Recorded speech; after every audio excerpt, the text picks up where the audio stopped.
नमस्कार। चलिए आज भारत के भूगोल की एक बड़ी ही दिलचस्प कहानी समझते हैं।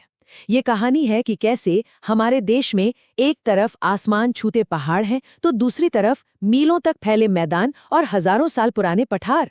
ये सब जानना प्रतियोगी परीक्षाओं के लिए तो जरूरी है ही, पर ये समझना भी कमाल का है कि हमारी धरती ने भारत को इतना अनोखा रूप आखिर दिया कैसे। तो हम इस कहानी को कैसे समझेंगे? देखिए, सबसे पहले हम उस एक मास्टर की के बारे में जानेंगे जो भारत के भूगोल के लगभग हर सवाल का जवाब देती है। और फिर एक एक करके हम हिमालय की ऊंचाइयों से लेकर उत्तरी मैदानों की हरियाली और दक्षिणी तटों तक भारत के हर कोने की सैर करेंगे। साथ साथ उन खास बातों पर भी गौर करेंगे जो अक्सर एग्जाम्स में पूछी जाती हैं। तो सबसे पहला और सबसे बड़ा सवाल यही है, आखिर भारत में इतनी वैरायटी है क्यों?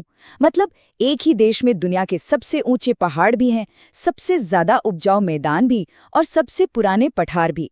ये सब एक साथ कैसे हो सकता है? चलिए इस बड़ी सी ज्योग्राफिकल पजल को मिलकर सॉल्व करते हैं। तो इस पहेली को सुलझाने के लिए हमें कहानी की शुरुआत में जाना होगा। और इस पूरी कहानी का राज, इसका जो सीक्रेट है, वो एक थ्योरी में छिपा है, प्लेट टेक्टोनिक्स या प्लेट विवर्तनी की। यकीन मानिए ये वो वैज्ञानिक मास्टर की है जिससे भारत के भूगोल के लगभग सारे दरवाजे खुल जाएंगे। देखिए, हमारी पृथ्वी की जो सबसे ऊपरी परत है ना, वो एक सॉलिड पीस नहीं है, बल्कि वो कई बड़े बड़े टुकड़ों से बनी है। इन्हीं टुकड़ों को हम टेक्टोनिक प्लेट्स कहते हैं। और ये प्लेट्स हमेशा बहुत धीरे धीरे खिसकती रहती हैं। तो जब दो प्लेट्स टकराती हैं तो पहाड़ बन जाते हैं, और जब एक दूसरे से दूर जाती हैं तो गहरी खाइयां बन जाती हैं। बस यही वो ताकत है जिसने हमारे महाद्वीपों को आज का ये रूप दिया है। अब आते हैं खास भारत की कहानी पर। करोड़ों साल पहले दुनिया का नक्शा ऐसा बिल्कुल नहीं था जैसा आज है।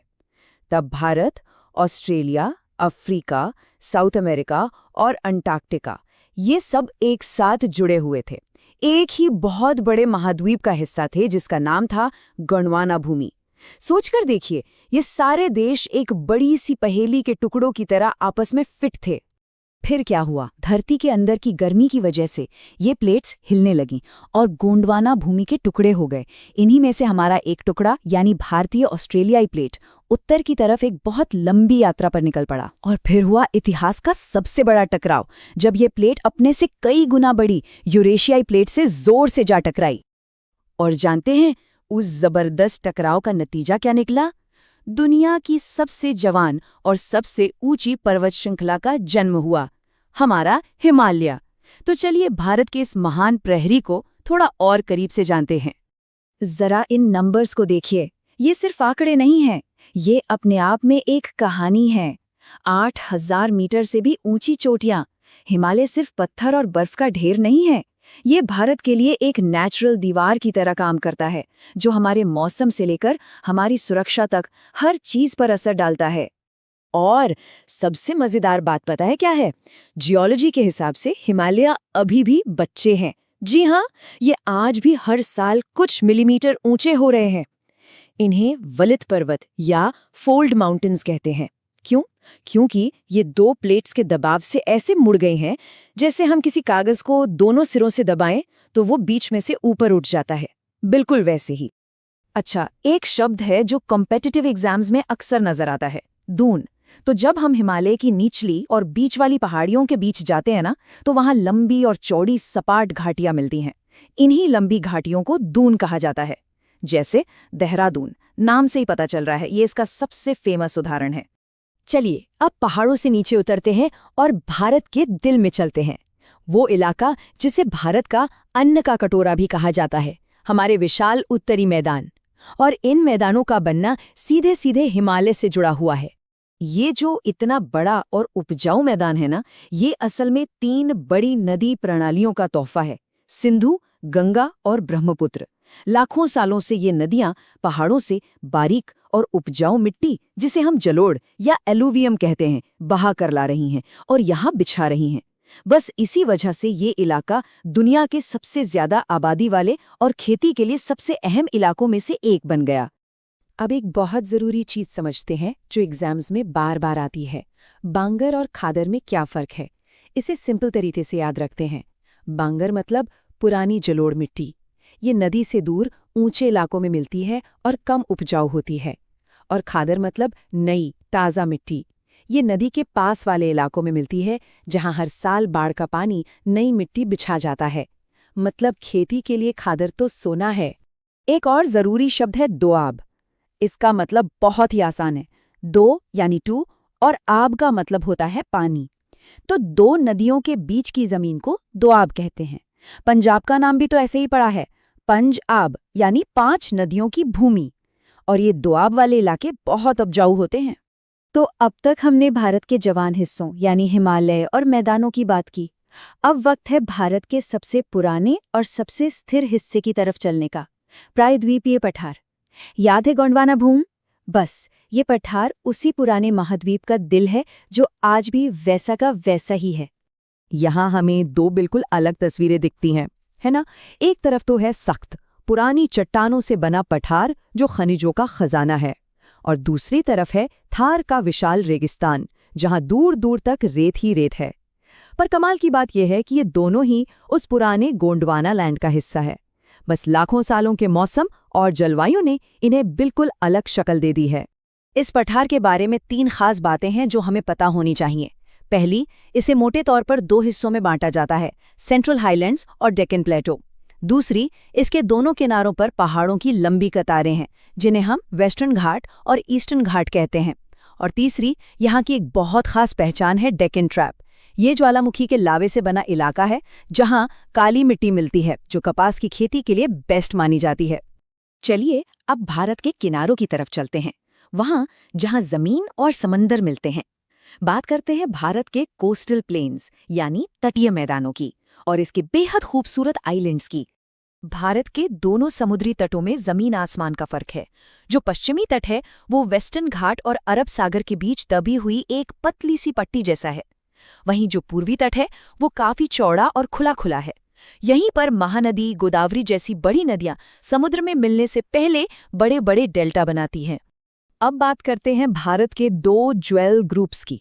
अरब सागर में है लक्षद्वीप जो कोरल यानी छोटे छोटे समुद्री जीवों के कंकालों से बना है, और बंगाल की खाड़ी में है अंडमान और निकोबार जो असल में समुद्र के नीचे डूबी हुई एक पर्वत श्रृंखला की चोटियां हैं जो पानी के ऊपर दिखती हैं।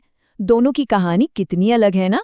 तो हमने भारत के अलग अलग हिस्सों को देख लिया, पहाड़ों को, मैदानों को, पठारों को। लेकिन असली खूबसूरती इस बात में है कि ये सब अलग अलग होते हुए भी एक दूसरे से कैसे जुड़े हुए हैं और कैसे यही विविधता भारत को एक बनाती है। इसे ऐसे समझते हैं, हिमालय से हमारी नदियों को साल भर पानी मिलता है। उन्हीं नदियों की वजह से हमारे उत्तरी मैदान इतने उपजाऊ हैं कि पूरे देश का पेट भरते हैं, और जो हमारे पुराने पठार हैं वो हमें वो कीमती खनिज देते हैं जिनसे हमारी इंडस्ट्रीज चलती हैं। मतलब कोई भी हिस्सा अपने आप में अधूरा है, ये सब मिलकर ही भारत को पूरा और आत्मनिर्भर बनाते हैं। यही है विविधता में एकता का असली ज्योग्राफिकल मतलब। तो अगली बार जब कोई भारत का नक्शा देखे तो सिर्फ राज्य और राजधानियां ना देखें, इन पहाड़ों, इन मैदानों और इन पठारों के बारे में सोचें और ये सवाल पूछें कि ये जमीन की बनावट भारत के मौसम, यहाँ की खेती, यहाँ के कारोबार और सबसे बढ़कर यहाँ रहने वाले लोगों की जिंदगी को कैसे तय करती है। जिस दिन इस सवाल का जवाब मिल गया, समझिए भूगोल की असली समझ आ गई। आज हम भारत के विशाल उत्तरी मैदानों की एक बहुत ही दिलचस्प कहानी को समझने वाले हैं। एक ऐसी कहानी जो जमीन से जुड़ी है और जमीन के 2 अलग-अलग रूपों से, बांगर और खादर। अब ये सवाल थोड़ा अजीब लग सकता है ना, कि भाई नदी तो एक ही बह रही है लेकिन उसके आसपास की जमीन एकदम अलग-अलग कैसे हो सकती है? तो चलिए आज इसी भौगोलिक पहेली को सुलझाते हैं। देखिए, इस सवाल का जवाब हमें आज की तारीख में नहीं मिलेगा। इसके लिए हमें लाखों साल पीछे जाना होगा, उस दौर में जब ये पूरा का पूरा लैंडस्केप, ये भूभाग बन ही रहा था। तो चलिए कहानी को बिल्कुल शुरुआत से शुरू करते हैं। हमारी मिट्टी की ये कहानी असल में दुनिया के सबसे नौजवान और सबसे ऊंचे पहाड़ों यानी हमारे हिमालय के जन्म के साथ शुरू होती है। करोड़ों साल पहले की बात है।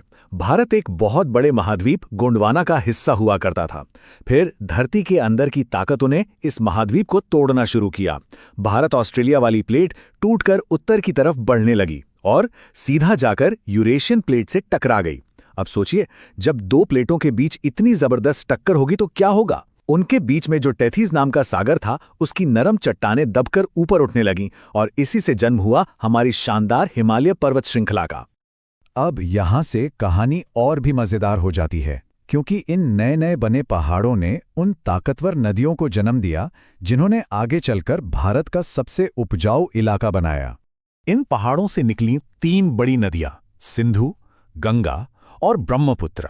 ये नदियां सिर्फ पानी लेकर नहीं आ रही थी, समझिए ये तो एक तरह से पहाड़ों को पीसकर उसकी मिट्टी और पत्थर बहाकर लाने वाली विशाल कन्वेयर बेल्ट की तरह काम कर रही थी।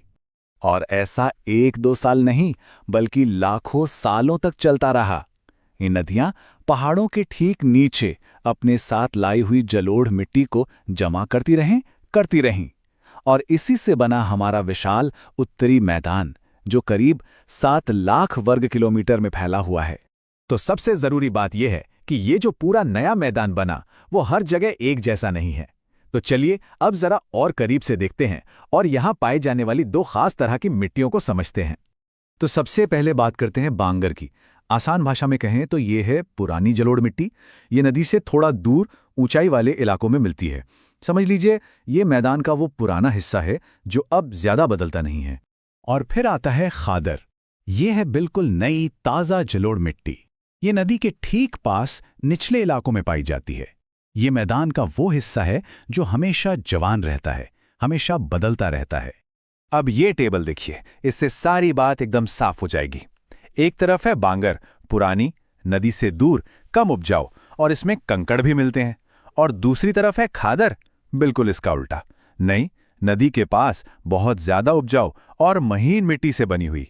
तो अब सबसे बड़ा सवाल, इन दोनों में इतना फर्क है क्यों? आखिर इसकी एक मुख्य वजह क्या है? और वजह है सिर्फ एक चीज, बाढ़। जी हां, सारा का सारा खेल बाढ़ के पानी का है। बांगर ऊंचे इलाकों में है जहां बाढ़ का पानी पहुंच ही नहीं पाता, इसलिए मिट्टी पुरानी की पुरानी रह जाती है। दूसरी तरफ खादर निचले इलाकों में है जहां हर साल बाढ़ आती है और मिट्टी की एक नई उपजाऊ परत बिछा जाती है। मतलब हर साल मिट्टी पूरी तरह से रिफ्रेश हो जाती है।